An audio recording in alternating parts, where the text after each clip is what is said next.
Hello dear students, welcome back to our channel all upon NCERT. I hope that you all are fine and doing well in your studies as well. तो आज हम लोग class 9th के geography का पहला chapter start करने वाले हैं, जो कि है India size and location. Chapter start करने से पहले अगर आप हमारे चैनल में नए हैं तो प्लीज़ फटाफट जाके सब्सक्राइब कर दीजिए, क्योंकि हम आपके लिए ऐसे अच्छे स्टडीज़ के वीडियो लाते रहते हैं जिसमें हम नए चैप्टर कराते हैं और अच्छी तरह आपको एक्सप्लेन करते हैं। तो चलिए स्टार्ट करते हैं। So India size and location, ये चैप्टर में हम लोग इंडिया के साइज़ और लोकेशन के बारे में जानेंगे, साथ ही साथ इंडिया और वर्ल्ड के जो रिलेशन है उसके बारे में भी जानेंगे, और हम लोग ये भी जानेंगे कि इंडिया के नेबर कहाँ कहाँ पे हैं और इंडिया नेबर से कैसे रिलेट करता है। ये सारी चीज़ें आज हम जानेंगे, लेकिन इस चैप्टर में कुछ चीज़ें जो इम्पोर्टेंट हैं वो आपको शुरू में ही समझनी पड़ेगी, वरना चैप्टर आप अच्छी तरह समझ नहीं पाएंगे। What are latitude, what are longitude, these all things you have to understand. तो ये सारी चीज़ें सबसे पहले मैं आपको समझा देती हूँ। तो देखिए डियर स्टूडेंट्स, बहुत ही इजी सी बात है, मैं आपको अभी डायग्राम की हेल्प से बताऊंगी यहाँ पे, क्योंकि ये जो चैप्टर है ये आपका ज्योग्राफी का बेसिक है, ये आपको आना चाहिए। ठीक है, तो सपोज़ अगर मैं एक ग्लोब बनाती हूँ, अभी मैं आपका एक ग्लोब आपको बना के दिखाती हूँ यहाँ पे। तो ये देखिए, मैंने यहाँ पे एक ग्लोब जैसी बनाई, इसको मेरी ड्राइंग में मत जाना, लेकिन मैंने बनाई है। मैंने यहाँ पे लिखा नॉर्थ, यहाँ पे साउथ, यहाँ पे ईस्ट है और यहाँ पे वेस्ट है, वेस्ट। अब देखो dear students, what are latitudes and what are longitudes, मैं बहुत सारी चीज़ें अभी आपको क्लियर कर दूंगी, जिससे कि बाद में आपको परेशानी ना हो। ठीक है। तो देखो, सबसे पहले यहाँ पे मैं बना रही हूँ ये वाली लाइन है, ठीक है, और फिर मैंने बनाई ये वाली लाइन है। ये देखो, इसमें नॉर्मल सी बात है, जो आपकी खड़ी वाली लाइन है, यानी कि ऐसी लाइन है वर्टिकल लाइंस, इनको हम लोग कहते हैं लॉन्गिट्यूड्स, और जो लेटी हुई लाइनें हैं यानी कि हॉरिजॉन्टल लाइंस, इनको हम लोग कहते हैं लैटिट्यूड्स। ठीक है, इतनी चीज़ तो आपको क्लियर हो गई होगी। अब डियर स्टूडेंट, यहाँ पे जो बीच में आपको ये लाइन दिख रही है ना, ये वाली जो मैंने बिल्कुल स्ट्रेट बनाई है, ये जिसको मैंने डार्क कर दिया है, इस लाइन को हम लोग कहते हैं इक्वेटर। ठीक है, और यहाँ पे जो ये वाली लाइन है ना, इसको भी मैं थोड़ा सा डार्क कर रही हूँ, इसको हम लोग कहते हैं ग्रीनविच। इतना तो सबको क्लियर हो गया होगा। लंबी वाली लाइन जो कि खड़ी है vertical line, these are longitudes, और जो लेटी हुई लाइन है इनको हम लोग कहते हैं लैटिट्यूड्स। ठीक है, क्लियर हो गया होगा। बीच की जो ये मोटी हुई लाइन है ये वाली, इसको हम लोग कहते हैं इक्वेटर, और ये वाली लाइन को हम लोग कहते हैं ग्रीनविच। ये भी क्लियर हो गया होगा, आई होप सो। ठीक है, तो अब देखो नेक्स्ट चीज़ हम लोग यहाँ पे पढ़ेंगे Tropic of Cancer and Tropic of Capricorn के बारे में। मैं ज़्यादा डिटेल में नहीं जाऊँगी, क्योंकि ये सारी चीज़ें आप ऑलरेडी आपकी प्रीवियस क्लासेस में पढ़ चुके हैं, यानी कि 7th 6th में ये सारी चीज़ें पढ़ा दी जाती हैं। ठीक है, अगर आपने नहीं पढ़ी है, 7th की बुक घर में है, पढ़ें उसे, को फटाफट रिवाइज करें, और फिर 9th में। ठीक है, तो अब देखो यहाँ पे मैं बता देती हूँ what is Tropic of Cancer. Tropic of Cancer है इधर इक्वेटर के ऊपर, ट्रॉपिक ऑफ कैंसर आता है इक्वेटर के नीचे वाली जो लाइनें होती हैं, नीचे वाली जो लाइन है उसको हम ट्रॉपिक ऑफ कैप्रिकॉर्न कहते हैं। ठीक है, तो ये चीज़ भी आई थिंक क्लियर हो गई होगी। अब हम लोग जो है इंडिया में आते हैं। ठीक है, ये तो मैंने करी थी ग्लोब की बात। इंडिया कहाँ पे आता है डियर स्टूडेंट? इंडिया आता है आपका नॉर्थ ईस्ट में। अच्छा, नॉर्दर्न हेमिस्फेयर और सदर्न हेमिस्फेयर के बारे में भी मैं आपको बता देती हूँ। तो ये जो ग्लोब का ऊपर वाला पार्ट है ना, इक्वेटर से ऊपर वाला पार्ट जो कि नॉर्थ साइड का है, इसको हम लोग कहते हैं नदर्न हेमिस्फेयर, और जो नीचे वाला पार्ट है इसको हम लोग कहते हैं सदर्न हेमिस्फेयर। ठीक है, तो आई थिंक ये भी आपको क्लियर हो गया होगा। अब मैं आपको बताती हूँ इंडिया कहाँ पे आता है। इंडिया डिस्टेंट होता है आपका इस साइड, यहाँ पे। ये मैं नया दूसरा पेन यूज़ कर रही हूँ, एक मिनट, येलो मैंने यूज़ कर लिया है। यहाँ पे आपका इंडिया आता है इस एरिया में। तो इसका मतलब इंडिया कौन सा हेमिस्फीयर में? इंडिया है नॉर्दर्न हेमिस्फीयर में, या फिर अगर ऑप्शन में आपको ये है कि India is in which hemisphere, आपको नॉर्दर्न हेमिस्फीयर नहीं दिया है, सिंगल आपको दिया है नॉर्दर्न ईस्टर्न हेमिस्फीयर, तो नॉर्दर्न ईस्टर्न हेमिस्फीयर भी इसका आंसर होगा। ठीक है, क्योंकि इंडिया डिस्ट्रिक्ट इधर इस साइड को आता है, नॉर्थ ईस्टर्न पार्ट के साइड। ठीक है, तो आई होप दैट ये तो आपको क्लियर हो गया होगा। अब इंडिया के बारे में भी कुछ चीज़ जान लेते हैं, क्योंकि मैंने आपको ग्लोब जो आपकी अर्थ है उसके बारे में बहुत सारी चीज़ें बताती हैं, इंडिया के बारे में भी बहुत सारी चीज़ें जाननी है हमें। ये देखिए रीजन, यहाँ पे आपको ऑलरेडी ये चीज़ है, मैं इसमें भी पढ़ा सकती थी आपको, लेकिन मैंने स्पेशली एक सर्कल बना के इतना सब करके आपको इसलिए दिखाया है, जिससे कि आपका जो कॉन्सेप्ट है ज़्यादा अच्छी तरह क्लियर हो जाए। ठीक है, वरना मैं इसमें भी आपको बता सकती थी what is equator, what is Tropic of Cancer, what is Tropic of Capricorn. ठीक है, तो इसमें भी आप देख सकते हैं बीच में जो डॉटेड लाइन है ये है आपकी ग्रीनविच, इसमें जो लेटी हुई लाइन है डॉटेड वाली ये है आपकी इक्वेटर जिसमें 0 डिग्री दिया गया है, और जो लंबी लंबी लाइनें हैं ये जो हॉरिजॉन्टल लाइन वर्टिकल लाइंस हैं इनको हम लोग कहते हैं लॉन्गिट्यूड्स, और लेटी हुई लाइन यानी कि हॉरिजॉन्टल लाइन इनको हम लोग कहते हैं लैटिट्यूड्स। तो आई होप इतना तो सबको क्लियर हो गया होगा, ठीक है। अब डियर स्टूडेंट आते हैं इंडिया में, तो मेरे को कुछ चीज़ और आपको क्लियर करनी थी इस चैप्टर से रिलेटेड कुछ टर्म्स। तो सपोज़ मैं यहाँ पे बना रही हूँ इंडिया का मैप, ठीक है। ड्राइंग में मत जाना, मैंने फिर से बोल दिया है ड्राइंग में अच्छी नहीं है, ठीक है। तो यहाँ पे मैंने एक पार्शियल इंडिया बना दिया है जो मेरे से बन सका। देखो डियर स्टूडेंट, जो ये यहाँ पे मैंने येलो से बनाया है ना, ये सब है लैंड बाउंड्री, ठीक है। तो इसको हम लोग कहेंगे लैंड बाउंड्री। इसके अंदर का जो भी ये है ना पार्ट, इसको हम लोग कहते हैं लैंड मास। और फिर यहाँ पे क्योंकि इंडिया ट्रॉपिक ऑफ कैंसर में फॉर्म करता है तो यहाँ पे ट्रॉपिक ऑफ कैंसर में इंडिया आता है। और फिर कोस्टल एरियाज़ के बारे में मैं आपको बता देती हूँ। कोस्टल एरियाज़ होते हैं यहाँ वाले और यहाँ वाले होते हैं कोस्टल एरियाज़, ठीक है। तो ये है आपका ईस्टर्न कोस्टल एरियाज़ और ये है वेस्टर्न कोस्ट, ठीक है। ईस्टर्न कोस्ट वेस्टर्न कोस्ट, ठीक है। तो आई होप दैट ये भी क्लियर हो गया होगा आप लोगों को इंडिया के कुछ terms, land mass, land boundary, coastal areas. चलिए अब स्टार्ट करते हैं यहाँ पे इंडिया की लोकेशन से और साइज से। इससे पहले कि मैं स्टार्ट करूँ क्विकली हम लोग रीड करेंगे। India is one of the ancient civilization in the world. It has achieve multifaceted socio-economic progress during the last 5 decades. It has moved forward, displaying remarkable progress in the field of agriculture, industry, technology and overall economic development. तो हमें ये पता है कि India जो है one of the ancient civilization है world में। आपने ये चीज़ तो खैर सबको ही पता है।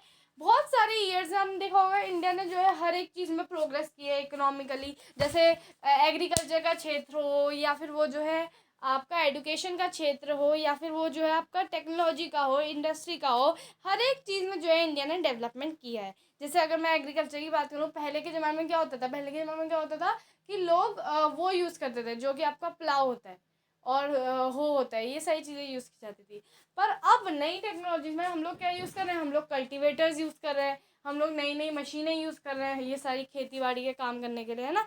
तो कहीं ना कहीं इंडिया ने बहुत डेवलप करा, ठीक है। फिर इसमें हमें और भी बता रखा है, और भी India has also contributed significantly और to the making of world history, और इंडिया ने वर्ल्ड हिस्ट्री में भी बहुत ज़्यादा कॉन्ट्रीब्यूशन किया है। तो अब आ जाते हैं इंडिया की लोकेशन में। ये तो था जस्ट एन इंट्रोडक्शन, लेकिन जो मेन चीज़ है इस चैप्टर की वो है लोकेशन और साइज, जो कि हमें कवर करना है। तो अब पहले तो देख लेते हैं what is the location. Location में मैं आपको 4-5 पॉइंट बताऊंगी इंडिया के लिए, वो आप अपनी डायरी में अभी नोट कर सकते हैं, नोट्स कॉपी में नोट्स कर सकते हैं। लेकिन ये पॉइंट बहुत इंपॉर्टेंट है। अगर ये पॉइंट आपको इंडिया की लोकेशन के बारे में पता है, एग्जाम में 5-6 मार्क्स जितने भी मार्क्स का क्वेश्चन आया आप वो कर लेंगे, ठीक है। Location, India is a vast country lying entirely in northern hemisphere, ठीक है। तो अब सबसे पहला बात क्या गई इस एनसीईआरटी बुक में, सबसे पहली बात ये गई कि मैंने भी आपको ग्लोब के तौर पे बता ही दिया है कि इंडिया कहाँ लाई करता है, पर फिर भी ठीक है। तो इंडिया एक बहुत बड़ी कंट्री है, वो तो आप जानते ही हैं, ठीक है। पॉपुलेशन धीरे धीरे बढ़ ही रही है। पूरा जो है इंडिया है वो कहाँ पे है, नॉर्दर्न हेमिस्फीयर। मैंने बताया ना ग्लोब के 2 हेमिस्फीयर के बारे में, सदर्न हेमिस्फीयर और northern hemisphere. Northern hemisphere equator के ऊपर वाला और इक्वेटर के नीचे वाला सदर्न हेमिस्फीयर, ठीक है। तो नॉर्दर्न हेमिस्फीयर में जो है इंडिया पूरा लाई करता है। मैंने कहा अगर ऑप्शन में नॉर्दर्न ईस्टर्न हेमिस्फीयर भी आता है तब भी आप उसको सही कर सकते हैं, टीचर नंबर नहीं काटेगा, ठीक है। ये चीज़ भी मैंने आपको बताई थी, क्योंकि कभी कभी क्या होता है क्वेश्चन जो है आपके थोड़े ट्विस्टेड आ जाते हैं, जिसमें लिखा होता है कि कहाँ पे है आपका, है ना। तो आप लोग थोड़े कंफ्यूज हो जाते हो, पर आप कंफ्यूज नहीं हो, ठीक है। उसके बाद फिर नेक्स्ट है आपका यहाँ पे फिगर 1.1। यहाँ पे जैसे कि आप देख ही सकते हैं कि पूरा नदर्न हेमिस्फीयर में ही है इंडिया, ठीक है। अब देखो नेक्स्ट है the main land extend between latitude 8 degree 4 minute north. अब देखो डियर स्टूडेंट, लेटीट्यूड, लॉन्गिट्यूड, इनसे जो है हमें टाइम का भी पता चलता है और बहुत सारी चीज़ों का पता चलता है।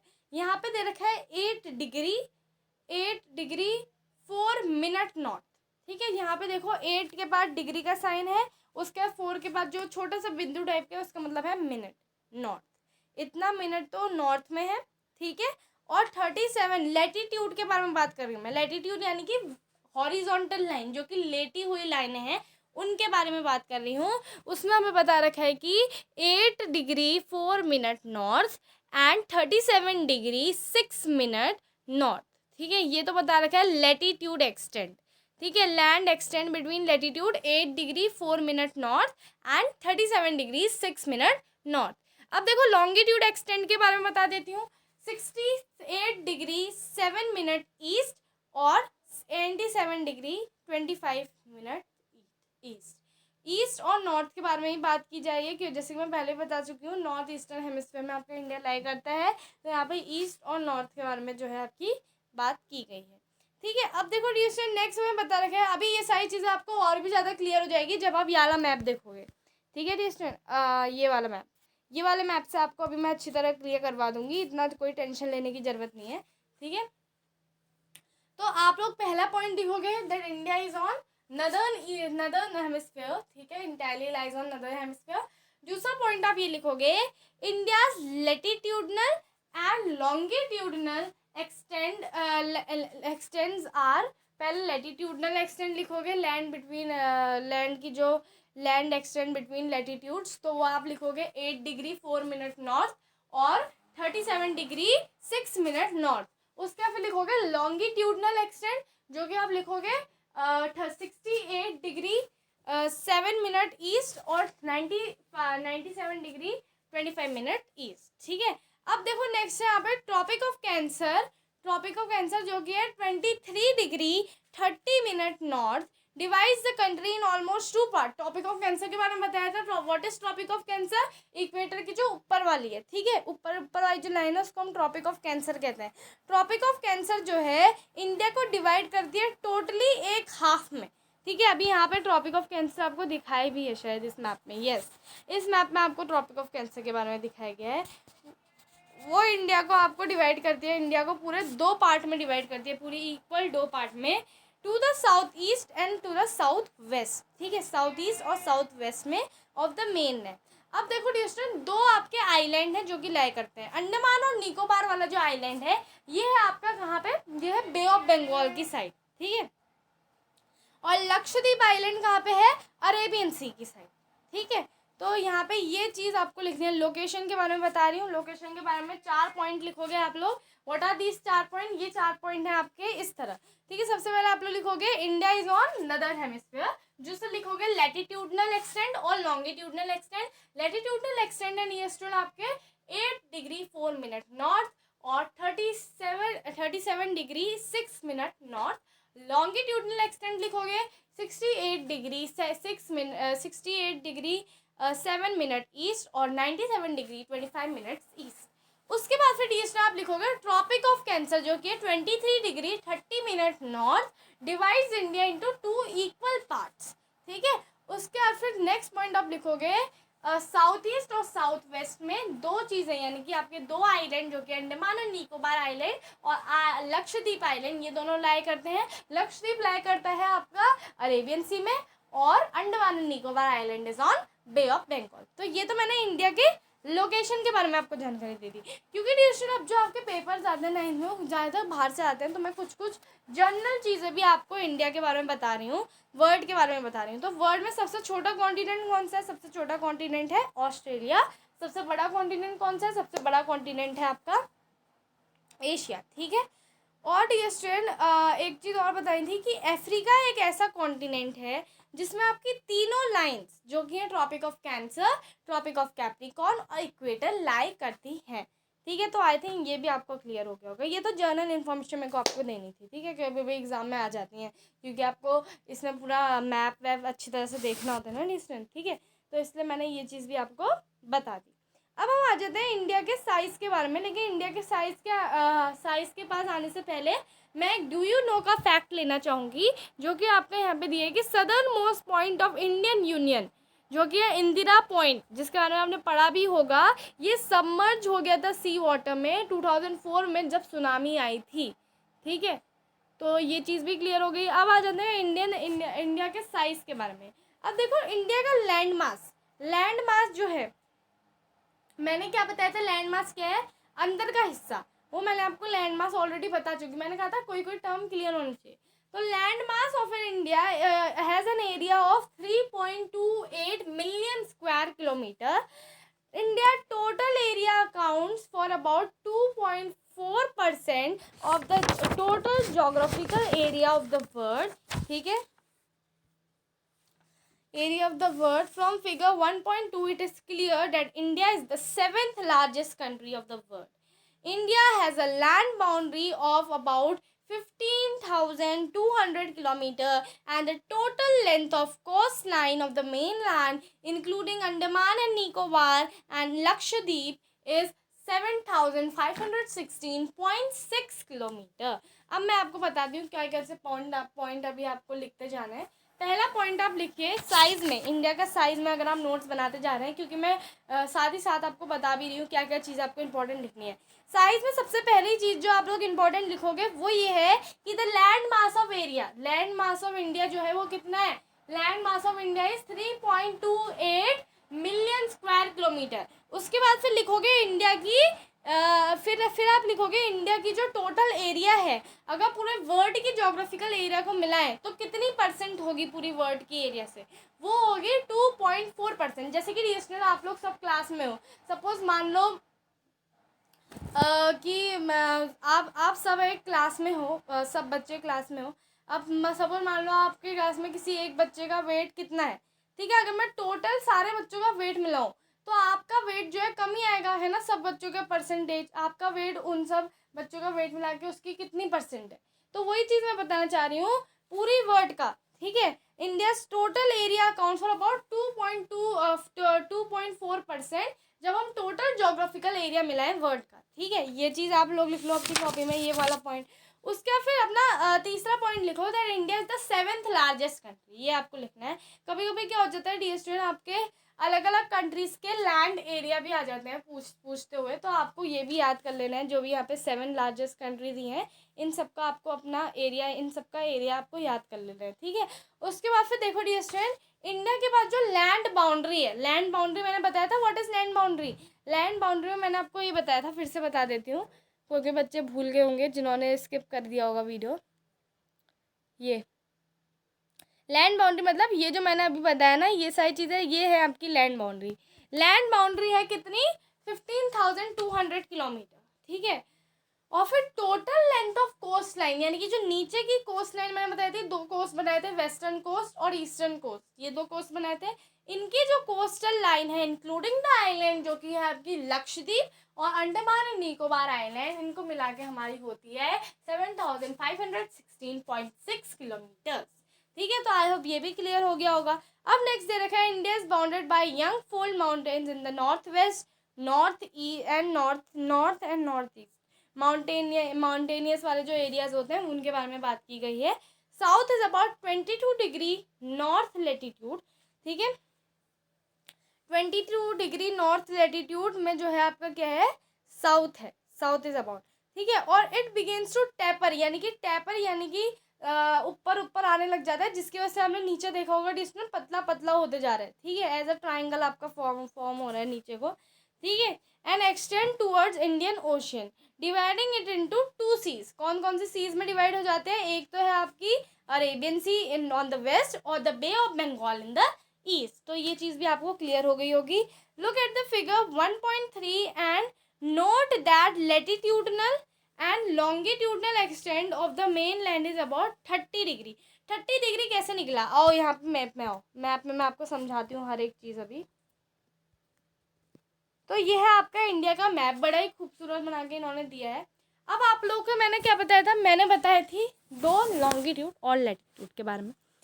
यहाँ पे देखो डियर स्टूडेंट, आपको यहाँ पे जो इन्होंने किलोमीटर लिख के दिया है ये मत देखो, आप देखो लॉन्गिट्यूड और लैटिट्यूड. यहाँ पे लॉन्गिट्यूड में आप देख सकते हो यहाँ पे 68 डिग्री 7 मिनट दे रखा है और 97 डिग्री 25 मिनट दे रखा है लॉन्गिट्यूड. और लैटिट्यूड क्या दे रखा है? 37 डिग्री 6 मिनट और यहाँ पे दे रखा है 8 डिग्री 4 मिनट, ठीक है. ये आपका लैटिट्यूड दे रखा है ना. ये चीज़ आपकी दे रखी है, ठीक है. तो डियर स्टूडेंट अब ध्यान से देखो डियर स्टूडेंट, आप लोग यहाँ पे आप लोग देख रहे हो कि जो है कहीं ना कहीं अगर आप ढंग से देख रहे होगे डियर स्टूडेंट, तो आप देख रहे होगे इन दोनों लॉन्गिट्यूड यानी कि 68 डिग्री 7 मिनट और 97 डिग्री 25 मिनट के बीच में कितने सारे आपके जो है लॉन्गिट्यूड्स हैं। आप लोग उनको अगर आप लोग देखोगे तो आपको जो है मिलेंगे पूरे 29 पॉइंट समथिंग मिलेंगे, और जो स्मार्ट बच्चे होंगे वो क्या करेंगे, वो माइनस कर देंगे 97 पॉइंट जो 25 है माइनस कर दिया 68 से, तो आपको 29 समथिंग मिलेंगे। तो उसको इन्होंने राउंड ऑफ करके 30 डिग्री ले लिया है, ठीक है, तो इसलिए 30 डिग्री ले लिया है। तो इसमें जो है हमें ये दिखता है, despite this fact the east west extend appears to be smaller than the north south extend, ठीक है, ईस्ट वेस्ट एक्सटेंड वो जो है स्मॉलर दिखता है नॉर्थ साउथ एक्सटेंड से। From Gujarat to Arunachal Pradesh there is time lag of 2 hours, 2 hours का time lag वहाँ पे है। तो टाइम लैग के बारे में डियर स्टूडेंट मैं आपको बताऊँगी कि 2 आवर्स का कैसे आया, 2 आवर का डिफरेंस कैसे आया, वो हम लोग यहाँ पे डिस्कस करेंगे।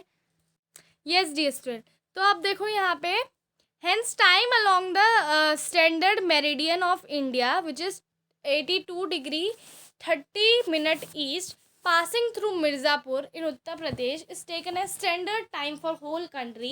The latitudinal extent influences the duration of day and night as one moves from south to north. तो आप देखो डियर स्टूडेंट अच्छी तरह से समझना ये वाला कॉन्सेप्ट कि कैसे टाइम निकाला मैंने, ध्यान से सुनना है ये चीज़, ठीक है।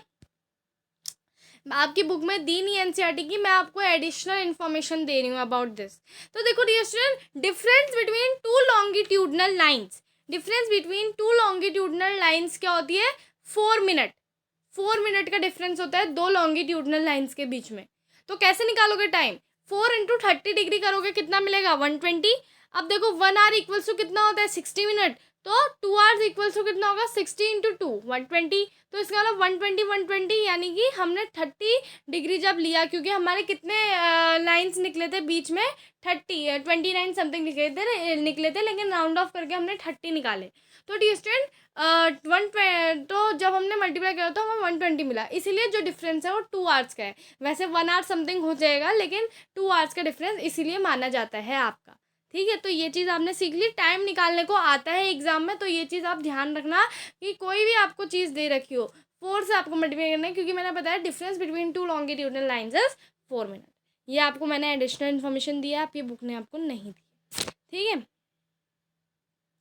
तो देखो यहाँ पे अब मैं बताती हूँ क्यों स्टैंडर्ड मेरिडियन जो है मिर्ज़ापुर को ले रखा है, ये चीज़ें बड़ी इंपॉर्टेंट है। यहाँ पे देखो, यहाँ पे और डियर स्टूडेंट अगर आपने ध्यान से देख सकते हो आप इस यहाँ पे 82 डिग्री 30 मिनट यहाँ पे दे रखे है ना, dot dot dot dot line. अब देखो डियर स्टूडेंट 30 डिग्री का हाफ करोगे कितना मिलेगा आपको 15 डिग्री, यानी कि अगर हम लोग यहाँ पे काउंट ऑफ करे थे गुजरात से अरुणाचल प्रदेश तक, तो आप ये देख सकते हो कि यहाँ पे 30 हमें लाइंस दिखी लेटीट्यूड वाली लॉन्गिट्यूड वाली, लेकिन हमने 29 समथिंग लाइन्स थी, लेकिन राउंड ऑफ करके हमने 30 लिया था। तो वैसे ही आपका 14 पॉइंट समथिंग आएगा अगर हम हाफ निकालेंगे तो, है ना, तो 15 ही मान लिया उसको। तो यहाँ पे बीच में जो कट ऑफ हो रही है ना ये जगह, यानी कि मिर्ज़ापुर को हमने स्टैंडर्ड मेरिडियन मान रखा है, ठीक है, इसलिए माना है इसको स्टैंडर्ड मेरिडियन, बीच में आ रही है बिल्कुल, ठीक है। पासिंग में इसको हम लोग कहते हैं standard time for whole country. Latitude extend जो है इन्फ्लुएंस करती है duration of day and night as move from south to north. आपने देखा होगा ना, बहुत सारी चीज़ें सुनी होगी कि अमेरिका में तो जब इंडिया में दिन होती है तब वहाँ रात होती है, तो ऐसा इसीलिए होता है डियर स्टूडेंट, ठीक है। तो आई होप दैट ये चीज़, अगर ज्योग्राफी डियर स्टूडेंट बहुत इंटरेस्टिंग है, लेकिन आपको उसमें इंटरेस्ट लेना पड़ेगा, है ना। सन कैसे मूव हो रहा है, अर्थ कैसे मूव हो रही है, कैसे वहाँ पे दिन है, कैसे यहाँ पे रात है, इन सब चीज़ों की जैसे जैसे आपको क्यूरियोसिटी होगी वैसे वैसे आप ज़्यादा जल्दी क्लियर करने लग जाएंगे अपने सारे डाउट, ठीक है। तो डियर स्टूडेंट हमारी एज ए टीचर्स यही कोशिश रहती है कि हम आपके कॉन्सेप्ट जितना अच्छे से क्लियर कर सकते हैं उतना अच्छे से। अभी भी मेरे को पक्का बताइए बहुत से बच्चों के मन में डाउट होगा, क्योंकि पहली बार तुम लैटिट्यूड लॉन्गिट्यूड डिग्रीज में पढ़ रहे हो, इसलिए मैं कहती हूँ कि पहले 7th में अच्छी तरह पढ़ के आओ, क्योंकि 9th में आपको डायरेक्ट बड़े मिलेगा। आपके टीचर्स भी आप पे इतना वो नहीं देंगे, क्योंकि उनको सिलेबस ख़त्म करना होता है ना डियर स्टूडेंट। इसलिए मैं ये बोल रही हूँ आपसे कि अगर आपके प्रीवियस कॉन्सेप्ट क्लियर नहीं है तो फटाफट उनको क्लियर करके आओ, ठीक है। नेक्स्ट देखो डिस्टेंट, यहाँ पे अब हम आते हैं इंडिया एंड वर्ल्ड में। तो मैंने इंडिया के साइज़ के बारे में आपसे बात की थी।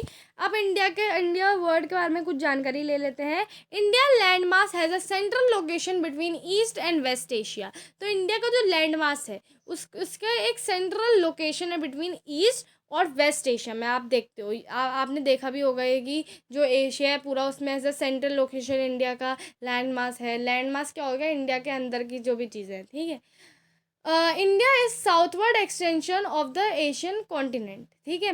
The trans India ocean routes which connect countries of Europe in the west and the countries of east Asia provide a strategic central location to India. ये सारी चीज़ें तो पढ़ने वाली हैं, ये आप रट भी दोगे एग्जाम में तब भी मार्क्स आ जाएंगे। लेकिन मेन चीज़ समझने वाली थी वो ये थी, कैसे कैलकुलेशन करके टाइम निकालोगे आप। ये सारी चीज़ें आप जितना अच्छी तरह समझना चाहते हो उतना अच्छी तरह समझो, क्योंकि ये चीज़ें आती हैं डिस्टेंट फ्यूचर में।